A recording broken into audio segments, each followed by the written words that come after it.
Mediterania Timur kembali bergejolak, bukan oleh badai alam, melainkan badai perang dan blokade kemanusiaan. Di Gaza, dentuman bom belum juga berhenti. Rumah sakit hancur, kamp pengungsian tidak lagi aman.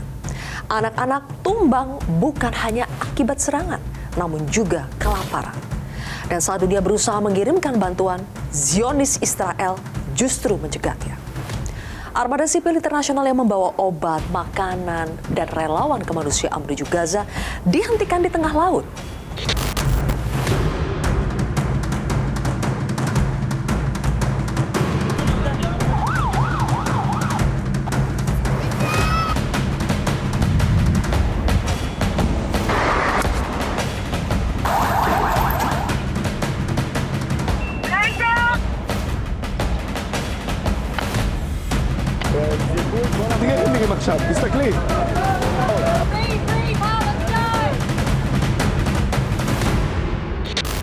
Operasi militer Israel terus berlanjut di berbagai titik. Serangan udara dan operasi darat dilaporkan masih menyasar wilayah padat penduduk Palestina. Organisasi Kemanusiaan Internasional berulang kali menyebut kondisi Gaza sudah berada di titik nadir. Sekretaris Jenderal PBB Antonio Guterres pernah menyebut Gaza telah menjadi kuburan bagi anak-anak dan ladang pembantaian. Pernyataan itu menjadi gambaran betapa parahnya kondisi sipil di wilayah terkepung ini.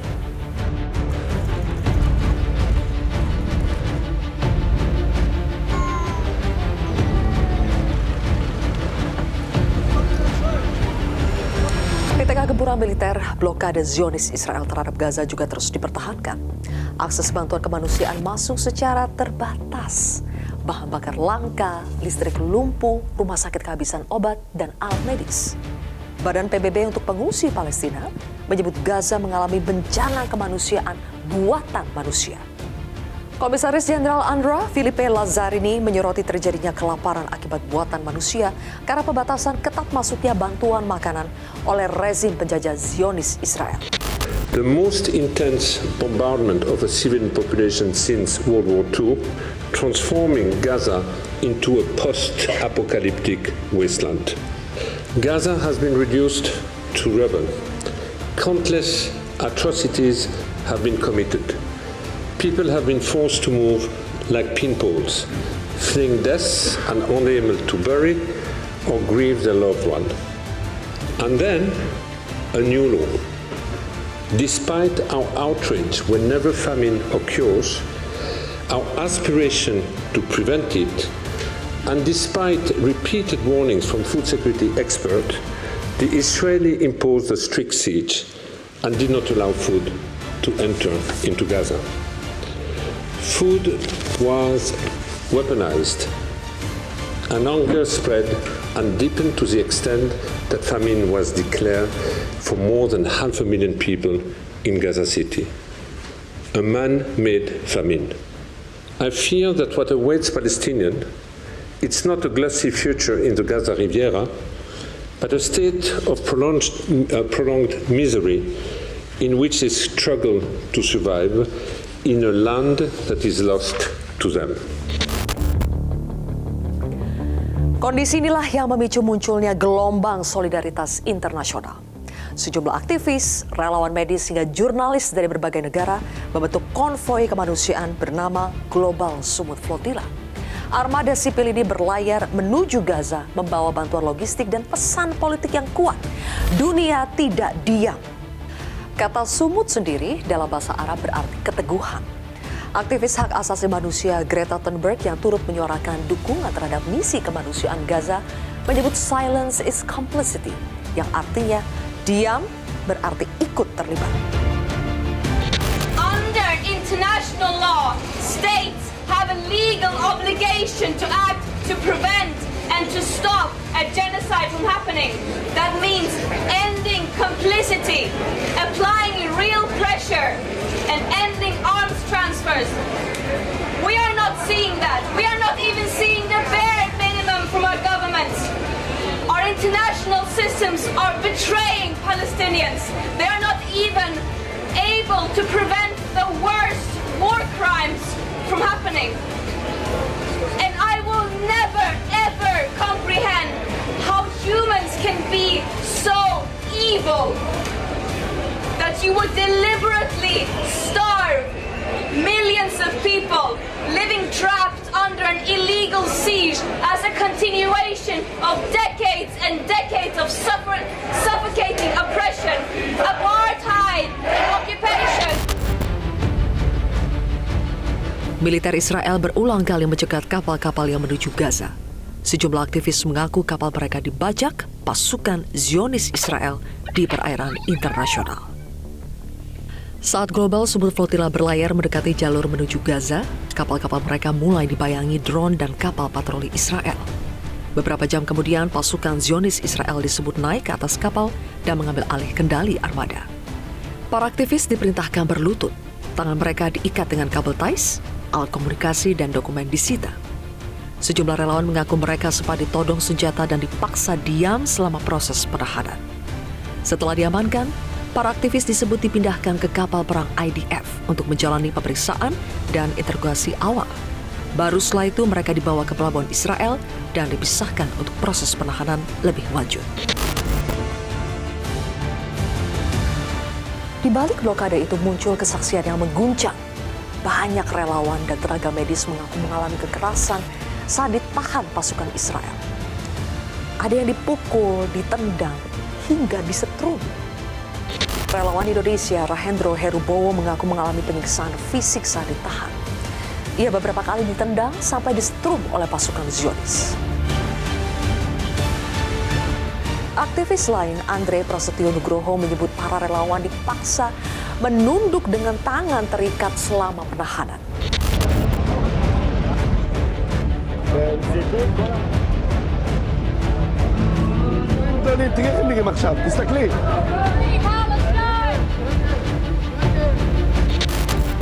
Lebih mengerikan lagi, muncul laporan dugaan kekerasan seksual dan penembakan terhadap warga sipil. Sejumlah relawan yang dipulangkan menyebut ada tahanan yang mengalami pelecehan hingga pemerkosaan selama penahanan. Kesaksian ini memperkuat sorotan dunia terhadap dugaan pelanggaran HAM dalam penanganan relawan kemanusiaan menuju Gaza.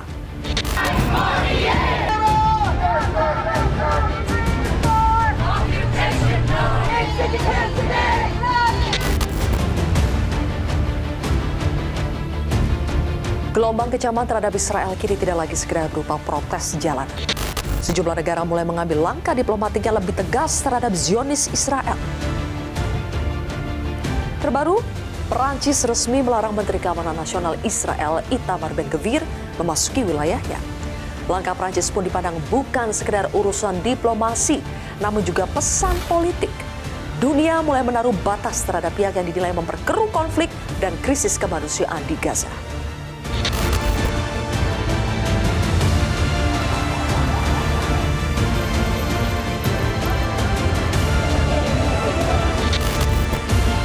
Di tengah fokus dunia ke Gaza, Israel juga terus membuka front perang di Libanon.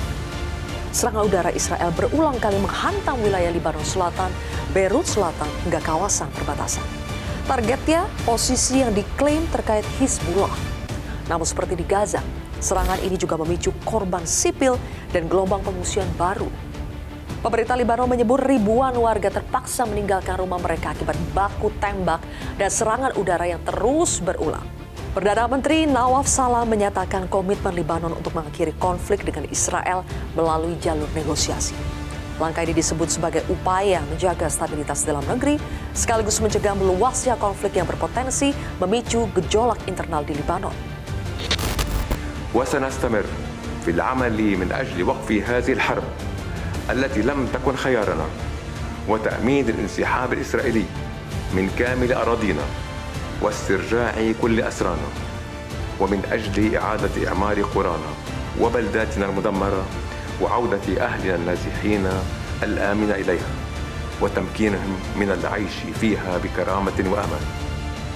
ولهذا فإننا مستمرون بجهودنا لوقف الحرب وفي مقدمتها المبادرة التي قدمها فخامة الرئيس للتفاوض لوقف الحرب وتمكين مؤسسات الدولة الشرعية من القيام بدورها الكامل في حماية لبنان واللبنانيين جميعا. Hingga kini Gaza masih terkepung, bantuan masih tersendat. Serangan masih berlanjut dan konflik terus melebar ke kawasan lain. Seberapa jauh dunia akan membiarkan krisis kemanusiaan ini terus berlangsung? Dan ketika kapal bantuan pun dicegat di tengah laut, masihkah kemanusiaan punya jalan menuju Gaza? Inilah kontroversi selengkapnya. Gaza terkepung, bantuan dibendung. Bersama saya, Zilvia Iskandar.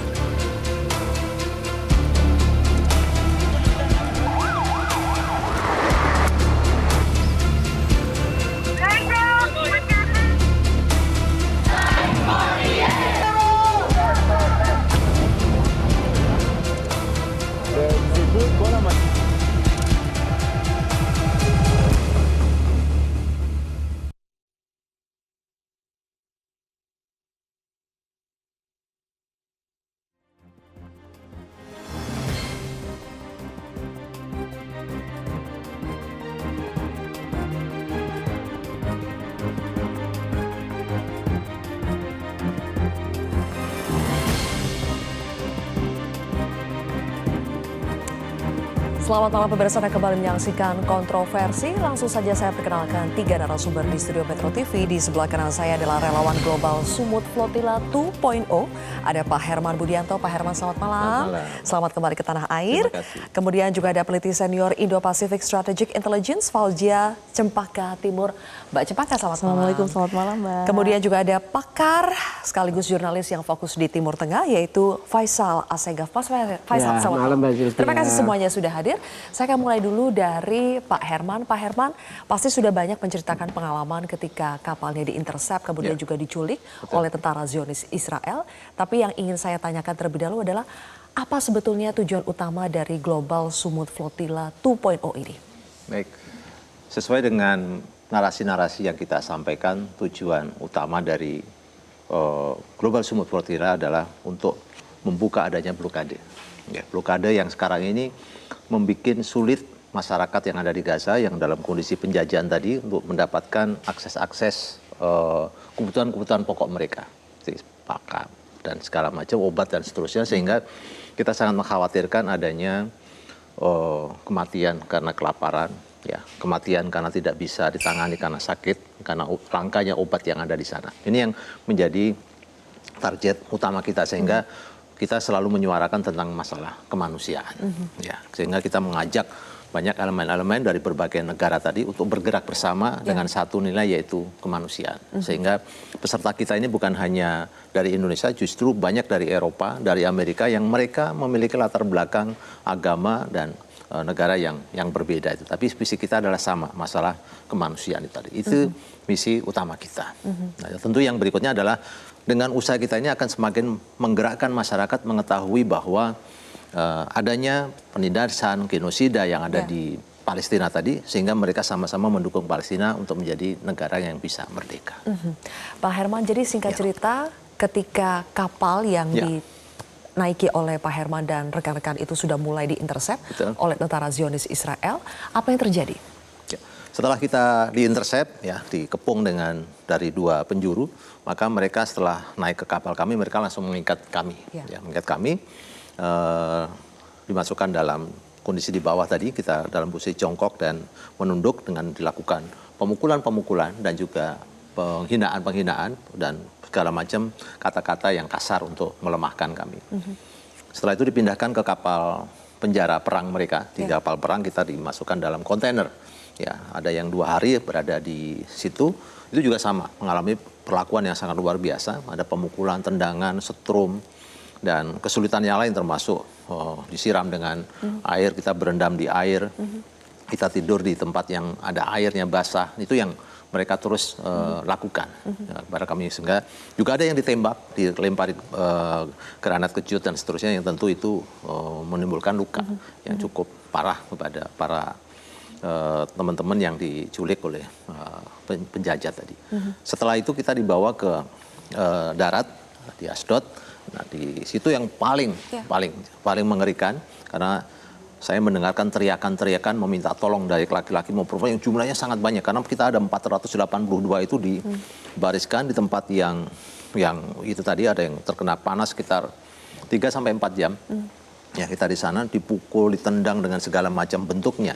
Saya sendiri hampir semua badan tuh kena. Ya. Kepala diinjak, punggung diinjak, Kondisi ditendang. Bapak sekarang bagaimana, Pak? Beberapa ini masih sulit untuk bernafas. Ya, jadi ini masih mengalami sesak.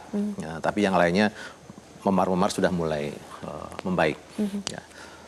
Alhamdulillah saya nggak patah karena ada banyak yang mengalami patah, ada sekitar 50-an yang mengalami patah rusuk tangan, kaki dan seterusnya. Bahkan Apakah sampai penyiksaan ini melihat, Pak, ini dari negara mana, kebangsaan apa? ya, bahkan di satu kapal saya ini ada orang Amerika, jadi Yahudi, ya, kemudian ada Jerman, ada Belanda, ada Austria.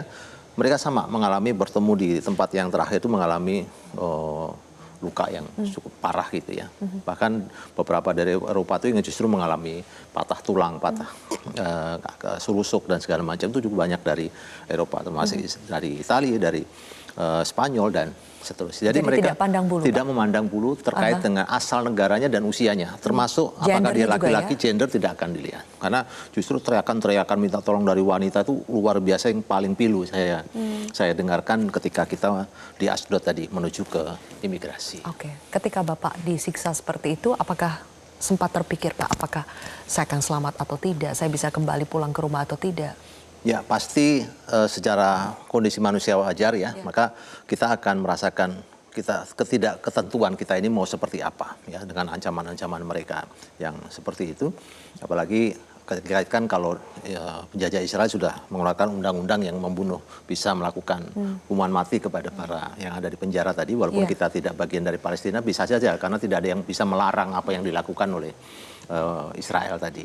Maka kemungkinan kematian pasti ada. Baik. Tapi yang perlu kami lakukan adalah bagaimana agar kematian kami pun ini tidak sia-sia. Dalam arti tetap menjadi sebuah amal baik, kemudian menggerakkan masyarakat yang lain di dunia untuk terus sama-sama mendukung Palestina dan mengetahui bagaimana kejinya penjajah Israel tadi memperlakukan kami. Yang kami ini adalah tim kemanusiaan. Apalagi dengan masyarakat Palestina yang mereka benar-benar berjuang untuk kemerdekaan mereka, pasti penyiksaannya jauh lebih dahsyat dibandingkan dengan kami. Jadi kami ini bukan apa-apa. Gitu. Ya, terima kasih atas perjuangannya Pak Sama-sama. Herman ya.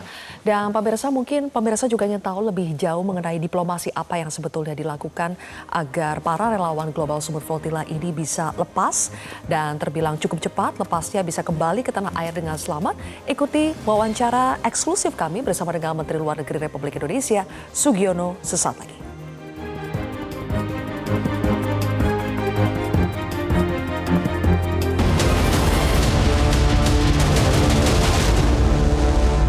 Jelajahi cara baru mendapatkan informasi. Download Metro TV Extend sekarang.